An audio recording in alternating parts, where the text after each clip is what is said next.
वो ज्यादा महत्व देती थी, उन लाठी देगा पाड़ी भेज देती थी। और भी खान पीन में भी दुभात बहुत करती थी।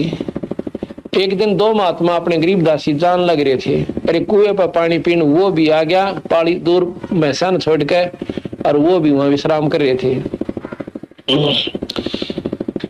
आके उन महात्माओं द्वारा बैठ गया, पानी पिया उनको, पहले तय लो महाराज जी पानी पी लो, क्यों पिछले संस्कार तो थे उसमें, भक्ति भाव था उनमें। उन्होंने पानी पिया, उन द्वारा बैठ गया और वो आपस में बात कर रहे थे। ने बोले महाराज जी मैंने बाबा बना लो। ले वो संत बाबा नहीं थे, वैसे साधारण कपड़े में थे, कि मन भी आप अपने साथ ले लो। ने बोला भाई साथ क्यों कर ले ला, तारे घर के फिर हमारी गेल पड़ेंगे, हमको न ले। ने बोला जी मेरे आपके गेल पड़निया कोई को ना मेरा। बोला क्यों भाई, माता पिता तो मर रहे, एक बड़ा भाई है और उसकी पत्नी मुझे बहुत दुखी रखे, अगर मैं उसकी शिकायत कर देता हूँ, एक दो बार भाई ने उसको धमको दिया, फिर वो उल्टी सुल्टी मेरी लान लाएगी, और भाई भी फिर मन लग गया गड़न, तो मेरा भी कोई नहीं रह रहा, मन तो मरना बाकी रह रहा है ना, मन दिखाते बढ़ाते मेरा यू हाल हो रहा है, सारे शरीर पर फुंसी निकल रही, कति फड़ा पड़ा। तो एक महात्मा उनमें कुछ विद्वान था जिसको ज्योतिष का ज्ञान था इसका, तो उसने देखा उसके माथे की लकीर ने, बोला भैया दूसरे संत से कि ये तो महात्मा बनेगा, अगर मार्ग नहीं मिला तो शरीर खराब हो सकता है इसका, लेकिन ये महात्मा आप इसको साथ ले लो। तो बोला भाई बात सुनो,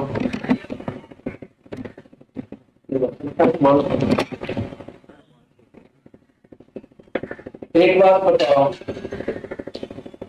एक काम कर, एक बात सुनो कि भाई हमारे साथ तो कोई नहीं होगा, तुमने पूछने वाला अभी कति नहीं आओ, कति नहीं हमारा दिन भी नहीं पूछेंगे उम्र ज्ञान दिवस, और व्यापारी कह दूंगा मैं तो अपना जाऊं तो मेरा ठीक से तुम्हारे ऐसा नोड़पाड़िया के हाथ करके भैंसों को दूसरे गौओं को भैंसों को दूसरे पालिया का वाला कहने का दियो हमारे घर क्या ने कि मैं ही वो न पाऊं कोई ना, और बेशक मत ना ढूंढे। वैसा ही उसने किया, वो महापुरुषों के साथ चला गया। कहते हैं वो गंगे महात्मा जी हमारे जो तीसरे दादा गुरु जी थे, दादा परदादा गुरु जो थे हमारे गंगेश्वरानंद, वो बड़े अच्छे महात्मा थे। और गंगेश्वरानंद का आश्रम है वाजिदपुर में, गोपालपुर में आश्रम है पंडित चिदानंद जियों का। तो गंगेश्वरानंद जियों ने उनको विद्या पढ़ने के लिए काशी भेज दिया, अब पुत्र तू पढ़ ले और इस पानी का फिर अच्छी तरह प्रचार करना। अब वहां पहुंच गए वो काशी में जाकर नवाए जो वहां के शास्त्र तीन लोग के वह गोट लिए, 4 विषय के आचार्य बन गए, 4 विषय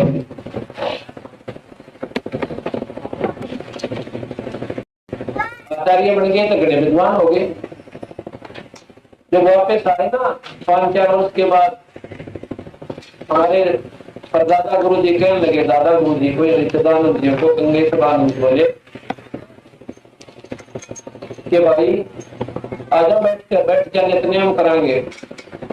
हाँ उनका जो फुंसी फांसी हो रही थी वो गंगेश्वरानंद जी दवाई लेना करते, उनका दवाई लादी होती है, तो फिर उनको भेज दिया आचार्य बने कहा वो 4 विषय के, उनको पंडित की उपाधि मिल गई वहां से काशी विद्यापीठ से।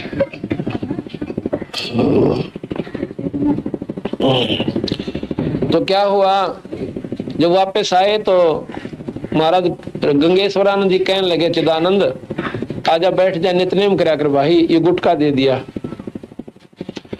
और चिदानंद जी बन गए थे उसमें विद्वान पंडित, कदे संस्कृत में बोल रहे कदे शास्त्रान ठावे, उसको पढ़ के शुरू में गरीब नमो नमो उल्टा दर दिया। महाराज जी बोले रे चिदानंद नित्यनेम को नहीं करया, महाराज जी ये कोई विद्वानों की भाषा थोड़ी है, तो अनपढ़ों की भाषा, या तो उठ पटांग बकरिया क्या इसमें। गंगेश्वरानंद ने बोला इसने पढ़ ले बोल वाला कड़ेगा, तुम महात्मा बन गया, इस बिना गुजारा कोई ना, बोले कोई ना हाँ कया ना कही और जाके ठा के दर दी। कदे गीता पढ़े, कदे शास्त्र पढ़े, कदे फलाणियान पढ़े, मंड गया करड़ा होके।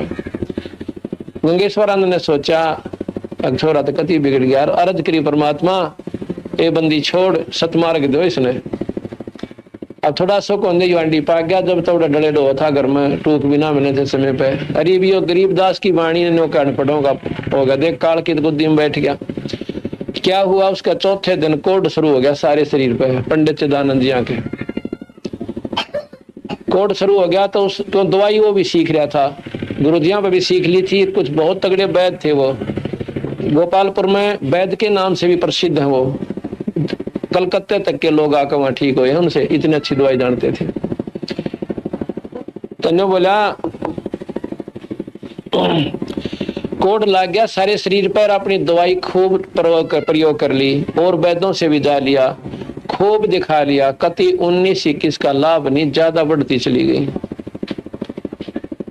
तो कहने लगे, आखिर में गुरुदेव जो राके रोन लागे, ने बोले महाराज जी मेरा तो बुरा हाल हो गया, और कोई कति नो कपड़े चपन लागे, सारे गात के माखी बनकन लाएगी। तो पंडित गंगेश्वरानंद ने बोले, बेटा मेरा द्वारा तो गरीब नमो नमो है, इसने फेर पढ़ ले, और इससे तेरा सारा बेड़ा पार हो जाएगा। 41 दिन टब में पानी भर के और 7 बार यो मंगलाचरण पढ़ के और फिर नहा लिया करिए, और फिर और बकवादा ना बढ़िए, इस शास्त्र को पढ़ना शुक्र दे जो ग्रंथ साहब बंदी छोड़कर। अब उसने 7 बार मंगलाचरण पढ़ा अपनी बाल्टी पे और स्नान कराया। उस दिन उसको 10% राहत होगी, सारे ऊपर तो खुरंड से आगे मुरझाउन से लग गए। रोजाना ऐसे खत्म होते चले गए। 41वें दिन उसका कुछ भी नहीं रहा, कहते एक अंगूठे में रह गया थोड़ा सा, वो भी उन्होंने गुरु की बात की अवहेलना करी थी, आखिर तक खत्म नहीं हुआ उनका वो अंगूठे वाला, बाकी ठीक हो गए। उस दिन के बाद उन्होंने जो गुरु जी ने कह दिया वो ये काम करा, उन्होंने अपना मनमुखी नहीं करी। यहाँ पर भी यही बात है, जो गुरु वचन पर डट गए कट गए फंद 84 के, तो वो पंडित जी थे, पर थे जाट। अगर तुम फीत समझो, जैसे फीत आमला रहे, जिन जो पंडित नहीं है, विद्वान नहीं है, और वो भी अपने आप को पंडित कहते हैं और समझते हैं, और पंडित का कहीं जिक्र आवश्य है, उनको महाराज लताड़े हैं और वो महसूस करें, तो वो लोग तो इतने बावड़े से हैं। जिस प्रकार पहले वैद्य होया करते, बहुत विद्वान अच्छे वैद्य थे, उनके वंशजों को फिर वैद्य कहने लगे। अब भी लिखते हैं दौलत राम वैद्य, किशोर लाल वैद्य, वो वैद्य कोई ना जानते, कोई ना पेट के दर्द की दवाई, और वह भी वैद्य को वो नकली वैद्य है, वह वैद्य नहीं है।